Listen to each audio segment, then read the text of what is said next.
know if I can slow down or speed up or do anything different. Really, feel free to interrupt. Um, I thought I would say something to kind of orient how I came to the topic I'm going to discuss with you tonight, which has to do with the nature of aesthetic response, by which I mean response to the work of art.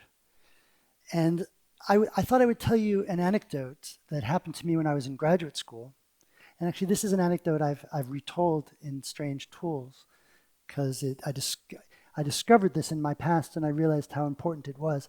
And this is the story. When I was in maybe my second or third year working towards my Ph.D., I met a man who was an older man, an artist, and he asked me what I was working on. And I told him, well, I'm working on the theory of perception, and in particular, I've become very interested in something they call vision science. And because already as a graduate student, I was interested in finding opportunities for philosophy outside the philosophy department. And I was going over to the psychology department and the cognitive science group, and I got interested in this thing called vision science. And so this man said to me, oh, what's vision science? And I said, well, in vision science, we ask this question: how is it we enjoy a world of meaningful objects surrounding us in space when what we're given are two tiny, upside-down, jittery, gap-free, very imperfect images in the eyes? How do we see so much on the basis of so little? And the man hissed between his teeth. He expressed real frustration with this thought. And he said, that's not the interesting question. The interesting question is not how do we see so much on the basis of so little. The interesting question is, why do we see so little when there's so much around us to see? Now, my first thought was that this older man who was an artist didn't understand. He didn't get the point, didn't feel the puzzle. And I thought he was a bit of an idiot. Now, I should say that he was my father, so that the fact that I found him to be a bit of an idiot was quite gratifying at that time in my life. But as time went on, I began to think that maybe he was onto something. It struck me that this opposition between two questions, on the one hand, how do we see so much on the basis of so little? And why do we see so little of what's going on around us, really calls into focus two quite profoundly different ways of thinking about what perceptual experience is, or in this case, visual experience is. On the one hand, you can think of it as something triggered in you by the action of the world on your sensory systems.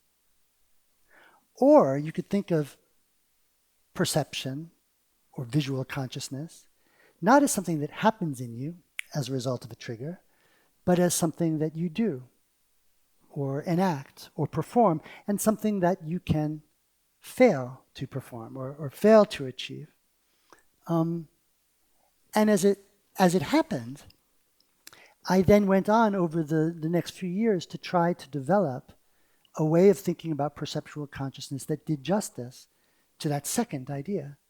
The so-called, it's been mentioned, this enactive idea of perception is really the idea that we shouldn't look inside us for perception. We should look to what we're doing in our situation, in an engagement with the world, including a cultural world.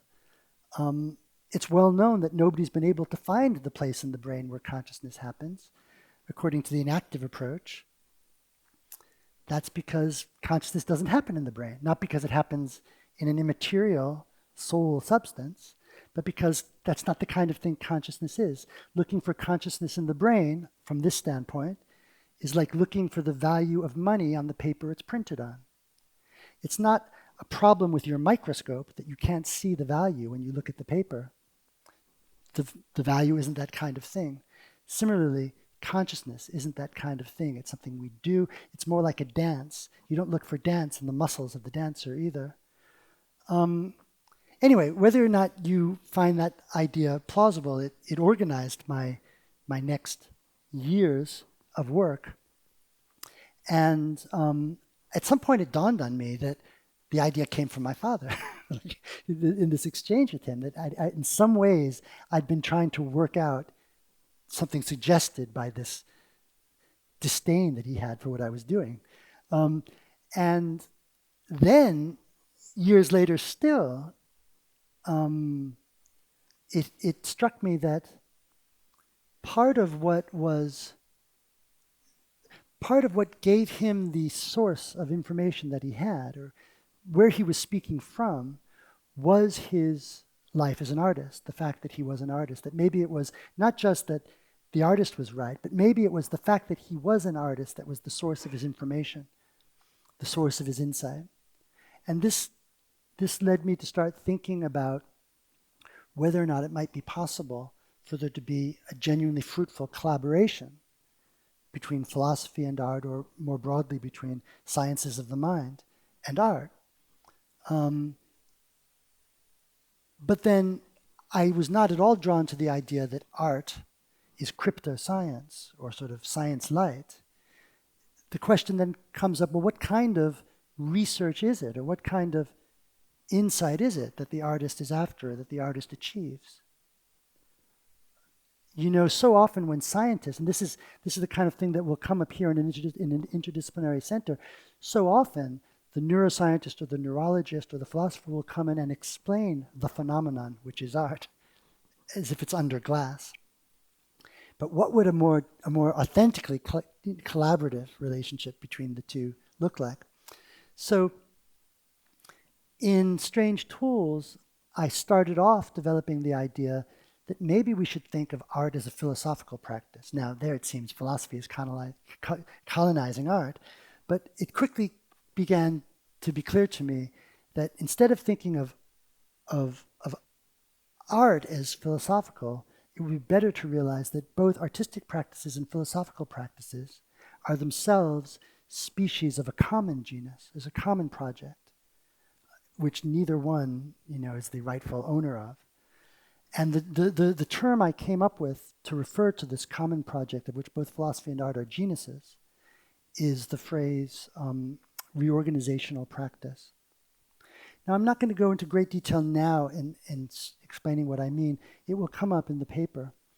But this is the background. This is the context in which the paper, which I'm now about to present to you, which I've written out, was written. And I think without further ado, I'll turn to this text. The title, as has been mentioned, is Art and the In-Between. I'm going to use the term aesthetic work to refer to the sort of lively concern for artworks or other suitable targets of interest, such as flower arrangements, food, wine, decoration, clothing, that spontaneously finds expression in energetic, earnest, opinionated conversation and argument. Criticism is another word for what I'm calling aesthetic work. So here's an example, a snippet of aesthetic work from Stanley Cavell's 1965 essay on aesthetic problems of modern philosophy. The first person, A, says, "He plays beautifully, doesn't he?" To which B replies, "Yes, too beautifully. Beethoven is not Chopin." And then he gives a second way the discussion might play out. Instead of saying that, B says, "How can you say that? How can you say that he plays beautifully? There was no line, no structure, no idea what the music was about. He's simply an impressive colorist." In this exchange, A and B are, in my sense, critics. B is confident that the pianist doesn't quite know what he or she is doing, that the interpreter misses the point or gets something wrong, that the performance shows an insensitivity to the composition or simply to the demands of the task of playing. Here's a second example. A single sentence from an essay from around the same time, this time 1964, about the state of painting and sculpture by the artist Donald Judd. A painting by Barnett Newman is finally no simpler than one by Cézanne. Part of what's striking to me about this statement is that it is in a way obviously untrue, at least on a very ready-to-hand, natural way of thinking about what it means to speak of a painting's complexity. Newman's paintings, Barnett Newman's paintings, so-called zip paintings, are typically monochrome canvases bisected by a single vertical line or zip. There would seem to be more going on, more line, more shape, more color, more composition, and more content in any painting of Cézanne. Judd's point, actually the details of his point don't really matter, is that there is a way of thinking about painting and what makes painting important, or a way of thinking about why painting is no longer important, or no longer important in the way it used to be important, against the background of which it's not true, it's obviously not true, that there's less happening, less achieved in a painting by Newman than one by Cézanne. We the art public, or we, other artists, are just missing something if we don't get this. To miss this is to be insensitive to the demands of painting that he, Judd, the critic, discerns and that he aims to put on display. So these two examples of criticism illustrate that criticism may, but I think need not, start with statements of approval or disapproval, liking or disliking, and will typically give expression, at least implicitly, to such attitudes. But it doesn't stop there. Aesthetic work, for the most part, consists in the sort of thought and talk in which we seek to find the words to articulate our response and also to justify it.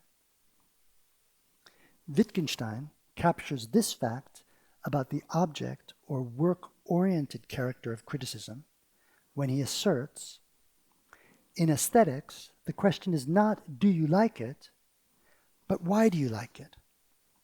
And he insisted that aesthetics is therefore descriptive. Now, Wittgenstein also wrote about what he called the logical must. Now, philosophers are interested in a variety of musts. The conceptual must, the must of intuition, the metaphysical must. Aesthetic work of the kind that I've been exemplifying is a domain in which the aesthetic must is at play. And that's my topic today, this aesthetic must and the way it exerts itself in our aesthetic engagements, in what I'm calling aesthetic work.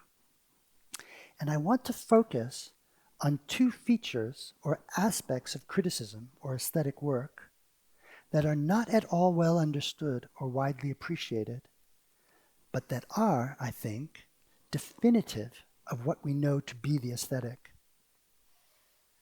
I will try to show that getting clear about these features can teach us something new about the aesthetic, new about the aesthetic must that is at work in these kinds of conversations. I should say I chose the Cavell passage because it's given in that essay that I named on aesthetic problems of modern philosophy, which in some ways is the source of my thinking in this essay. So I'm giving the passage from Cavell in order to indicate that. And I chose the passage from Judd because I happen to be thinking about the work of Donald Judd lately. But I want to be very clear that I don't mean to suggest that criticism is somehow only the proper undertaking of people like Donald Judd or Stanley Cavell, men, say, or artists or philosophers. One of the ideas I have is that what I'm calling aesthetic work is something that we find wherever we find aesthetic response, and we always find it's an aesthetic response is nearly universal, for aesthetic response is connected to aesthetic caring.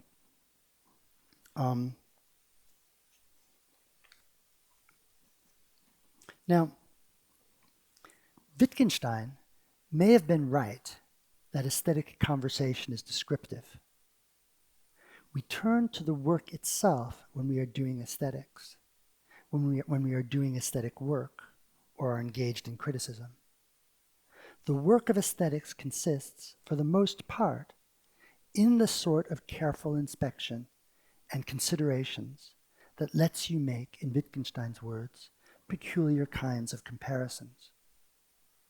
However, this is not because we are not concerned with our feelings or responses when we engage works of art or other aesthetic objects, but precisely because we are. The way to account for what you see or for your feelings about what you see, the way to make sense of these is to look closer and to think and talk about what you see. We proceed in the objectual mode, as it were, so that we can bring ourselves into focus. This is one reason why the claim that aesthetic work is taken up with the task of description, and that it is, in that sense, object-oriented, should not be thought of as restrictive or thin or severe as a conception of aesthetics. But I think there's a deeper and more important reason why this is so. Aesthetics may be descriptive. It may take the form of making comparisons and noting features. But description, thoughtful looking or listening, making the effort to find the words to describe what you perceive and to say why you respond as you do, does not merely illuminate your own experience for you. It also, and this is the key thing, changes your experience. It lets you perceive new things or to perceive what you perceive in a new way. It alters how you respond. And this is the first of the two features of criticism I'm setting forth. Aesthetic work, as I shall put it, is productive. Aesthetic work does not leave us where it finds us. Now, consider an example from everyday experience. This is an example I give in almost every talk I ever give, whatever I'm talking about. I find this such a fertile example.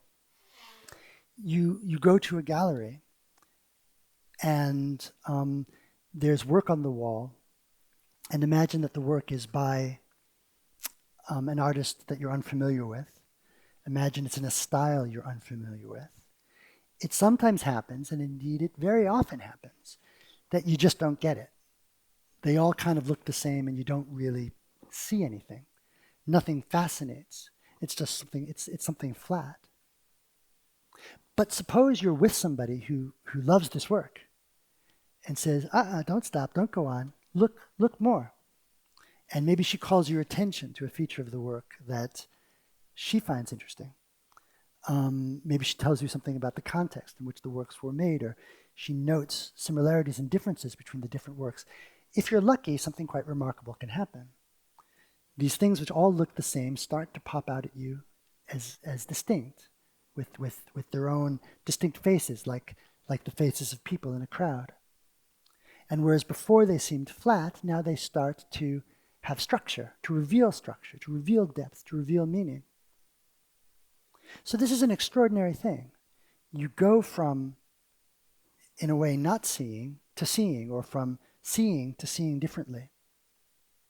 And what changed, or what happened to make that happen? It's not just that you feel different. After all, you're now actually discerning structure that was there all along. Nor is it that you just have different beliefs. You're seeing stuff. You're open to what you couldn't see before. Something happens that must be akin to a kind of understanding. an understanding that lets you bring into focus what was there before you. I'm assuming that the works themselves aren't changing. Of course, you could have kinetic art, which is actually changing while you look at it. But your understanding, my thought is that your understanding lets you bring the works before you into focus. Now that's something that happens all the time in our lives, that through talking, interrogating, looking, thinking, we come to discern what we couldn't see before.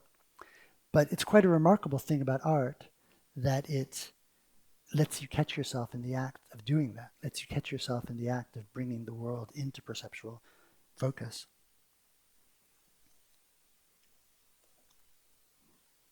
So what I think the point I really want to suggest is that what enabled you to see, or to see differently what was there, was what I'm calling aesthetic work. Interrogating, thinking, talking, looking, talking with another person. In engaging the work, you, in some sense, reorganize yourself or get reorganized. And now you can see what you didn't see before, and you can see what you saw before in new ways. Part of what's remarkable about this is that nothing was hidden. That's the amazing thing. Literally nothing is hidden in a painting, and yet it can transform before your eyes.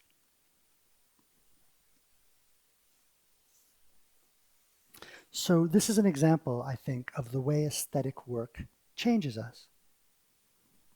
I think it does something like this on larger time scales as well. To give a personal, and I hope not too quaint example, as I read this over on the train, I thought, ooh, maybe this is kind of embarrassing. I can remember the very first time I heard Never Mind the Bollocks by the Sex Pistols. I must have been in 7th grade, and as I was in the school library. My friend Michael had brought in the record, and we listened to it together in a cubicle. I remember thinking it was a joke, a titillating joke, but a joke nonetheless. What I heard was not recognizably music to my ears, not in the way that Led Zeppelin or the Rolling Stones or Mahler or Beethoven were to me then recognizably music. And what's interesting is that now, today, not only to my ears, but I think to our ears, to the musical culture at large, the Sex Pistols almost sound, yes, classical. That is, they fit perfectly into a musical lineage with clear antecedents and borrowings and obvious effect on what came later. And so today it can be difficult even to recognize or remember the ways in which songs like that seemed utterly outside the bounds of the known. So aesthetic response has a history. Whatever other sources of value art has, one of its sources is that it affords an opportunity for aesthetic work, and aesthetic work changes us. These changes in us, in turn, are what make it necessary for artists to make new kinds of work, and so on. Art changes us, which in turn drives art to change, which in turn changes us more, and so on. So my gallery example shows, I think, that the demands of art, its normative demands, to use a philosophical term, that is the requirements of the aesthetic must, are not fixed, and in two different senses. First, the demands are not fixed during the original encounter itself. The initial response to what you see or hear or meet is no more than an opportunity, in the best case, for aesthetic work. That is, for the kind of thoughtful observation and interrogation that will then change your responses. Aesthetic work, looking, arguing, criticism, conversation, is always liable to rejigger our sense of what is right or of what the work demands. Our initial responses are starting points. They're not conclusions. This is true for our experience of artworks, but also, as I mentioned above, for our experience of aesthetic problems in other areas. A gardener or a decorator can enable me to see a garden or a house in new ways, and it may be that a similar principle can operate in the sciences as well. Second, as I've already mentioned, the aesthetic must can vary in its demands over larger timescales, the life of a person, the life of a community, the larger history of a culture. The basic unfixed character of aesthetic response or experience is probably the biggest reason why empirical approaches to aesthetics have tended to be, by and large, such a failure. This picks up on something that was mentioned in the introduction. Psychologists and neuroscientists interested in art take for granted that the aesthetic response is a data point, and they try to understand its causes and conditions. Why do people like X? Or why don't people like Y? Or what happens in us or to us when the aesthetic experience occurs?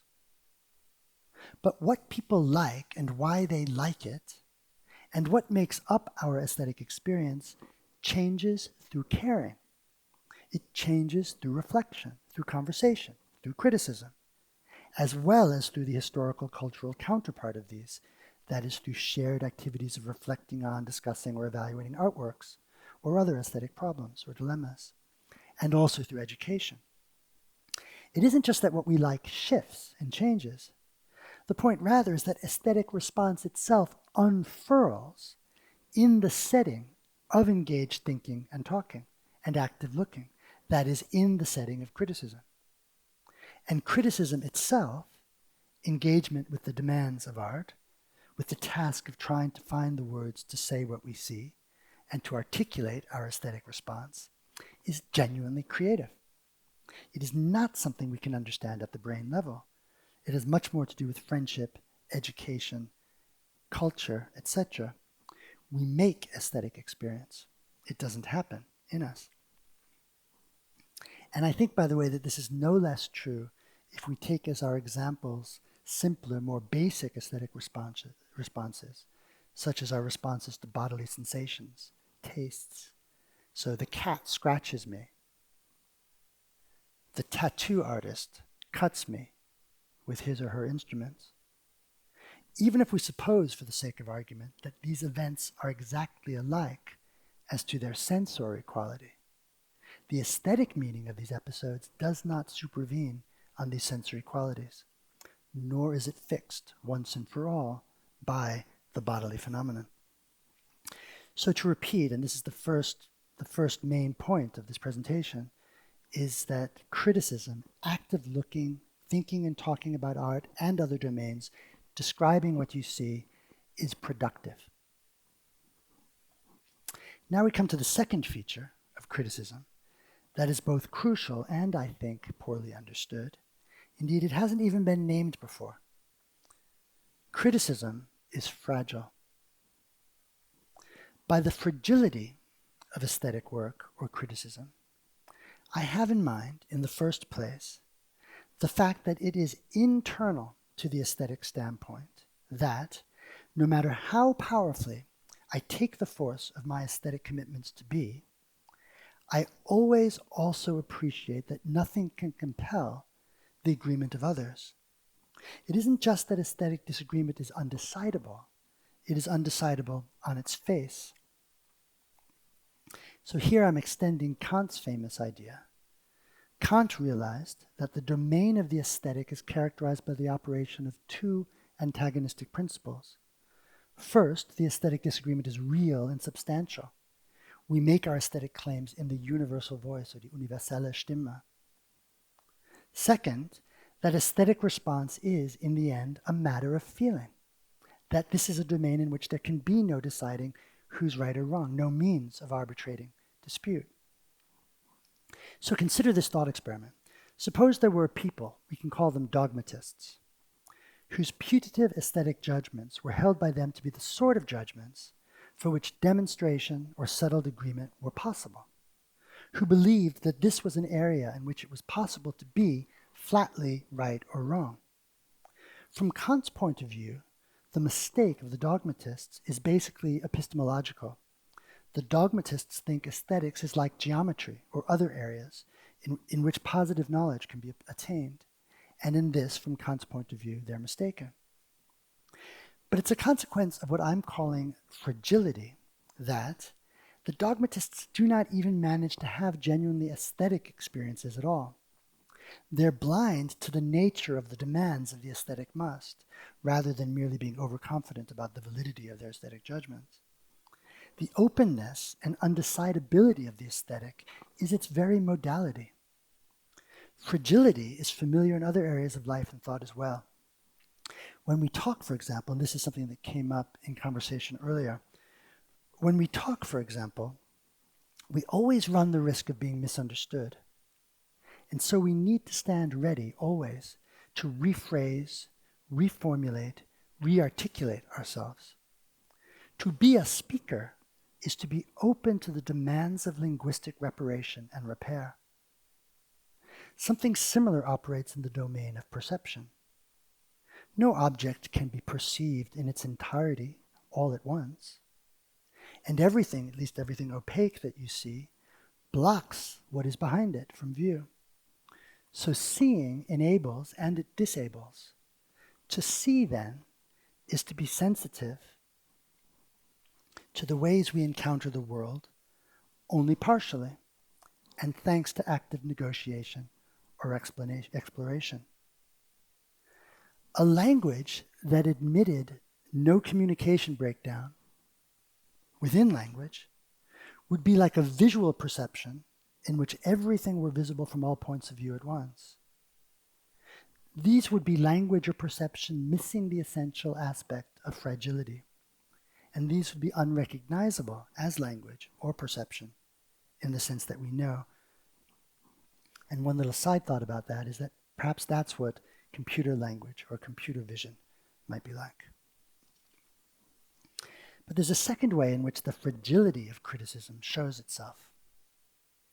This is the fact, as we've already considered, that our own individual aesthetic responses are not fixed or stable. They're not fixed or stable because they change over time. You may like a poem the first time you read it, but grow to dislike it, and vice versa, as we've already considered. But aesthetic responses may be unfixed and unstable in a still further sense as well. It can take work, aesthetic work, the work of looking, thinking, and talking, even for one's own aesthetic evaluations and responses, to start to come into focus for oneself. We sometimes talk as if aesthetic experiences are conscious events triggered inside us, like perceptual events. We get them for the price of admission or thanks to mere exposure. But in fact, we need to enact our aesthetic experiences, and we do so not only over time with others against an historical background, but sometimes also with great effort. We need to achieve aesthetic response. And crucially, this is really the main point about fragility. It belongs to our first-person appreciation of our own aesthetic responses that this is the case. It's internal to what it is to have an aesthetic response, that you take it to be this fragile something. We appreciate our own aesthetic responses as changeable and unfixed, and as something finally more like opportunities. All right. So with this as background, fragility and productivity of aesthetic response, let's go back to this idea of the aesthetic must. The big problem from a philosophical point of view about the aesthetic must was first brought into focus by Kant. As I've already mentioned, when it comes to aesthetic judgments, Kant noticed there is no independent criterion of truth or correctness. But we also know, Kant is clear, that aesthetic judgments are not merely feelings. They're not merely subjective. For the demands they make are clearly interpersonal. They are communicable. We care about them. And disagreement in this area, or agreement, is not only at least apparently substantive, it is important to us. People argue about art. People really care when they can't connect on something. Friendships can really hang in the balance. So on the one hand, these aesthetic responses, are neither straightforwardly objective nor straightforwardly subjective, but somehow in between the objective and the subjective. They participate in both without being either. The problem of the aesthetic must is that of getting clear about the nature of this in-between. The problem gets even sharper, more confusing, when we take fragility itself into account. If aesthetic responses and commitments are always in flux, and if they are, as I insist they are, manifestly revisable and unstable, then why do we take them so seriously? Now, there are two familiar strategies, at least strategies in sort of philosophical position space, that are both a species of the kind of dogmatism I mentioned before.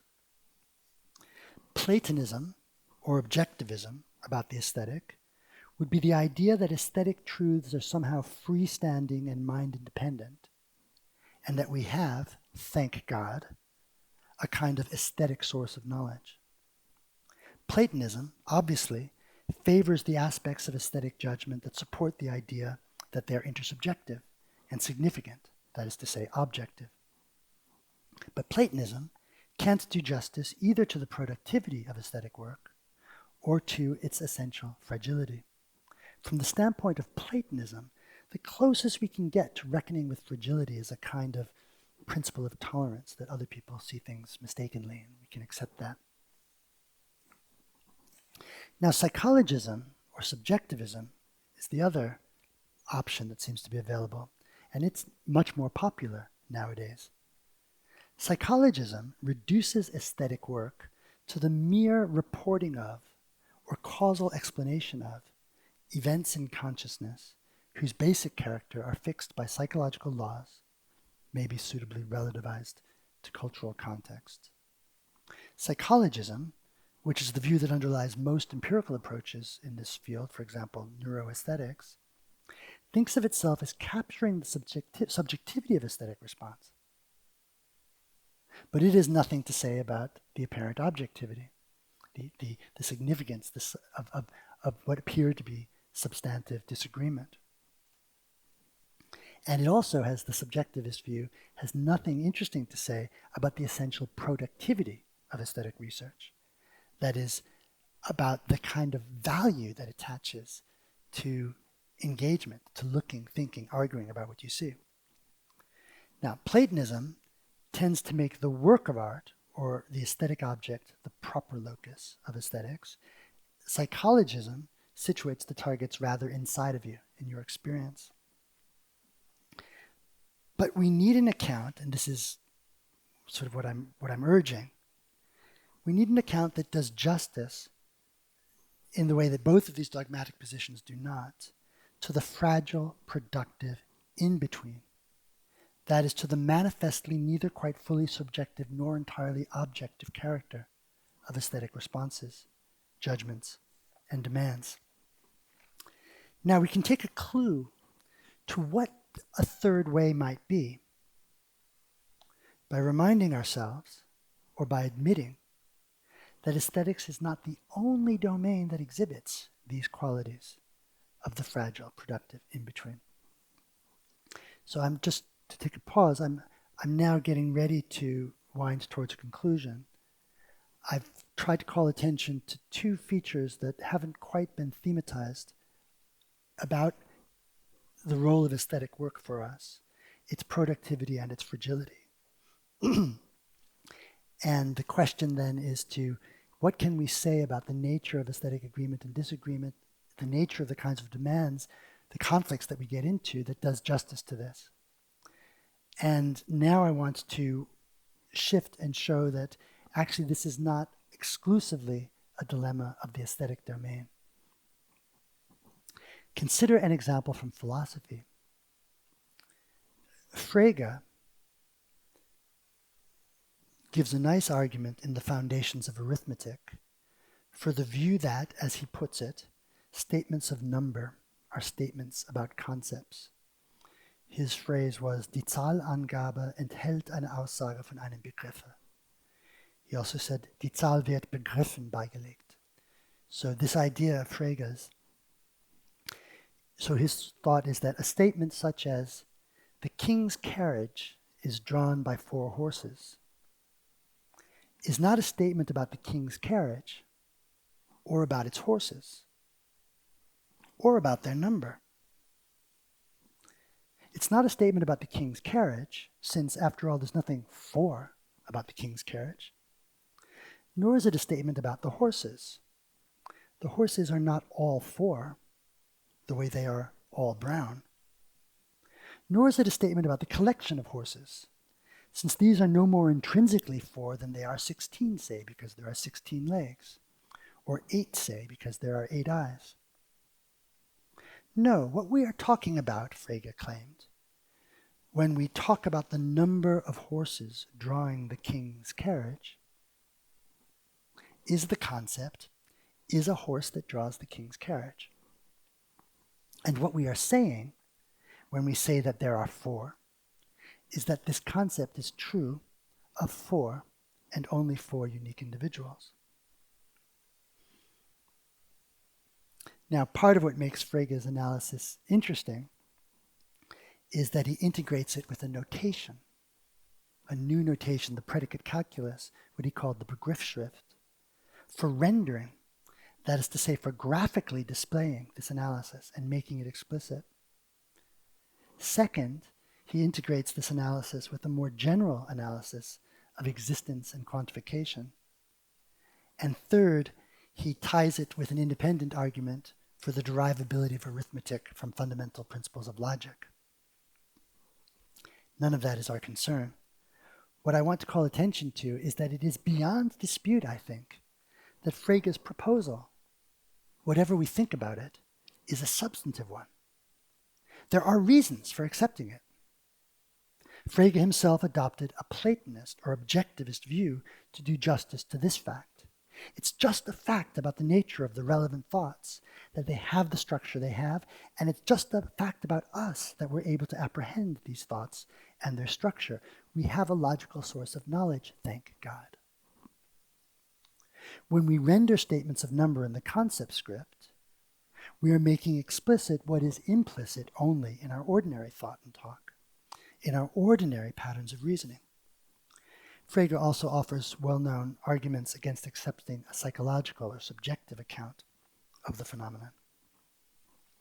Now, what is striking, and I hope that you will agree with me, and I think really no less obvious than the fact of the apparently substantial character of Frege's claim, is that Frege's claim admits of nothing like a proof. There is no independent criterion for deciding that this is the correct analysis.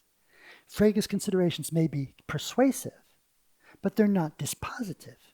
He cannot compel our agreement about what in the end is a claim about us, about what we mean, about how we intend, about how we understand our own thought and talk. Frege's analysis is not mathematics, but it's prose surrounding his thought about the nature of mathematics. So Frege's analysis is philosophy, and like aesthetic analysis, it is the creature of the in-between.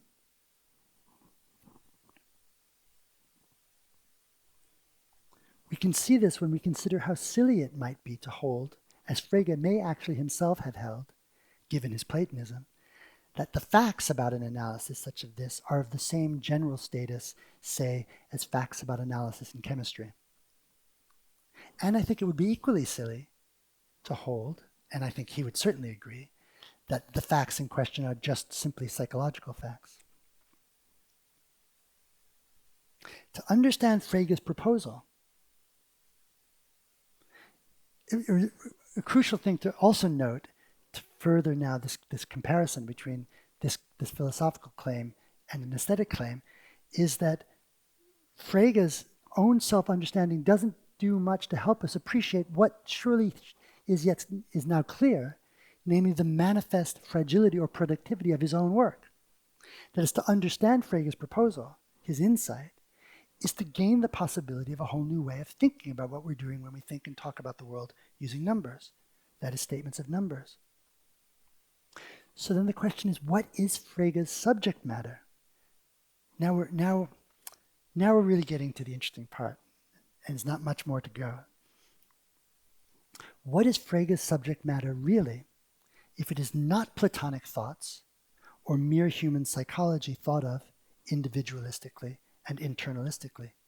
What is his field of investigation? What is his analysis and analysis of? The answer I offer is this. Frege's true subject, the ground of his research, is the way we find ourselves organized in the relevant domain. That is, the way we are organized by shared habits of thinking and talking about numbers. Frege's insight was into the organization and structure of our habits of thought and talk, where this includes whatever we make of the relevant norms. Frege is inviting us, or he's provoking us, to reflect on and assess how and why we talk as we do from the inside of thinking and talking as we do in the domain of number.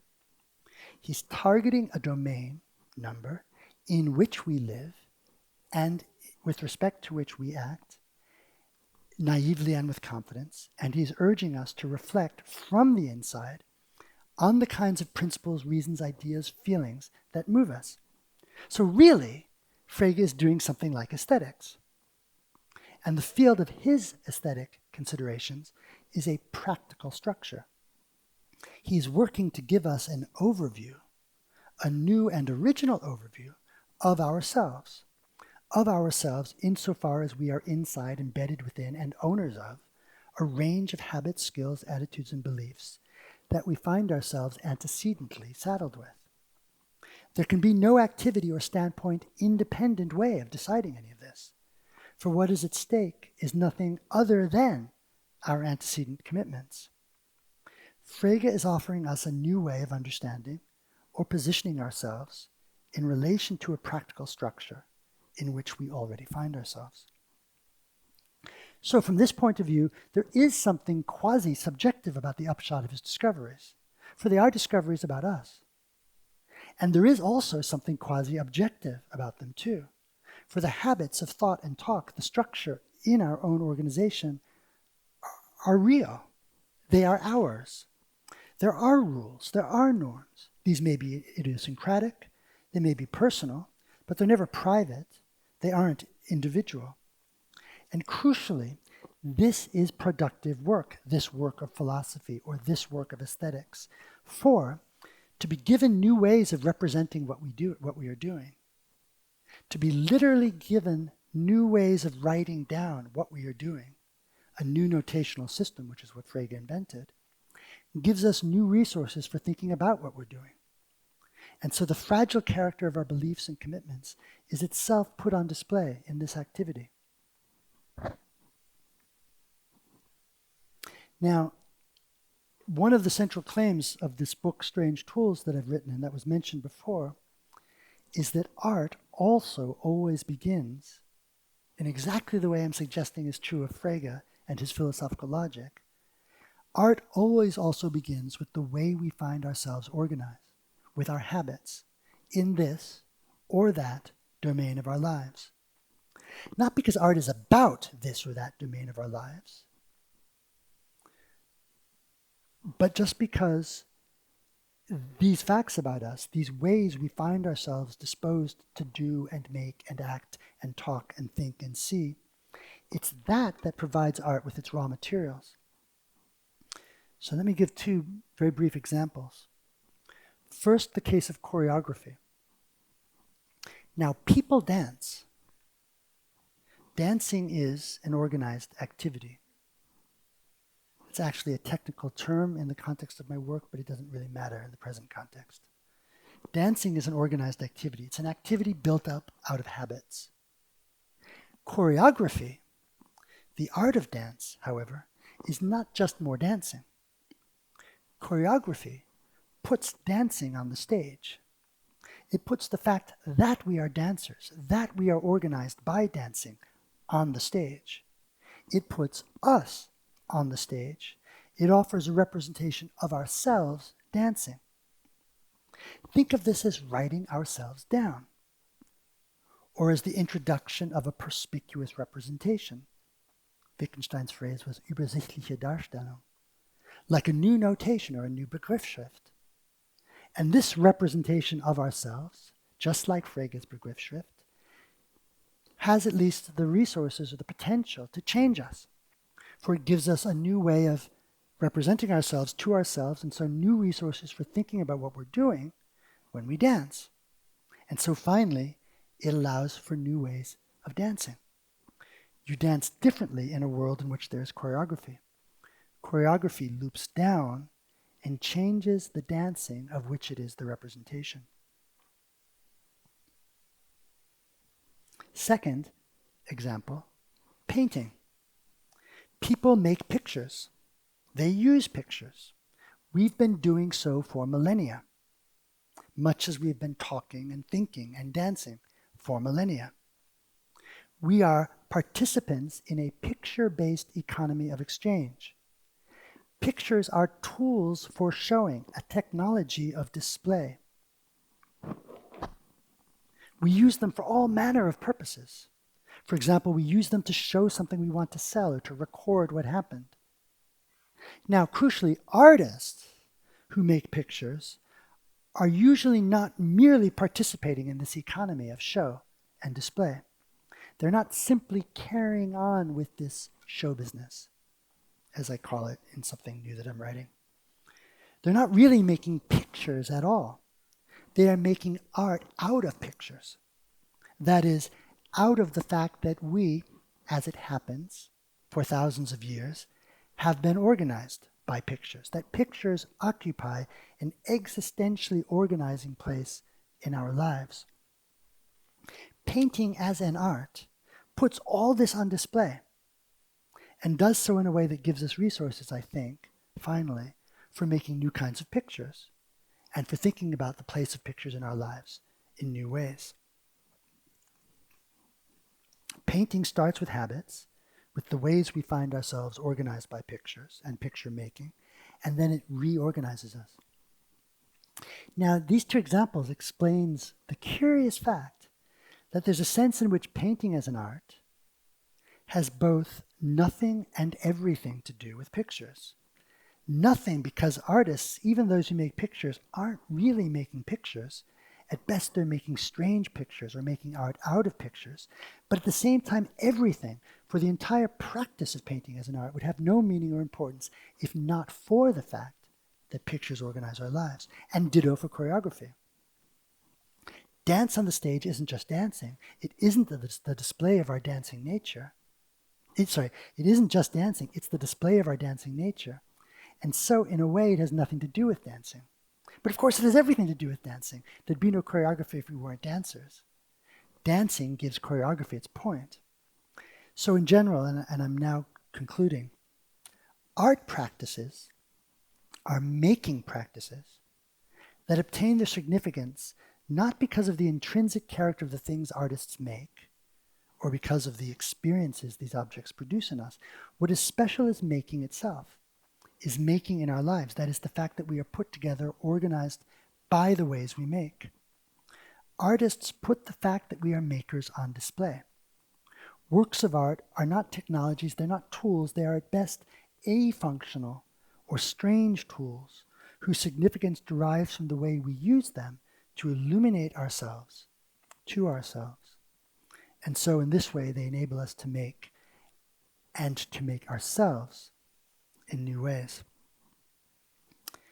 So to return to the main point, the ground of aesthetic experience and the font of the aesthetic must is our organization, our antecedent residence in a system of habits and skills, activities and tendencies. Aesthetic experience is an engagement from the inside with all of this. Aesthetic work is fragile and productive because it is precisely the work of reorganizing ourselves. And this is also the source of its in-between, neither fully objective nor fully subjective character. Now, I said before that Frege is doing aesthetics, but I might also say that when anybody is doing aesthetic work, he or she is engaged in philosophy. We are reflecting not on our interiority, nor on Platonic structures, but rather on something shared, on shared habits and dispositions that in a sense we all know because, in a way, to use Wittgenstein's phrase again, they hold us captive. Philosophy, like art, is creative work. Philosophical work, like aesthetic work, is a domain in which we turn not to the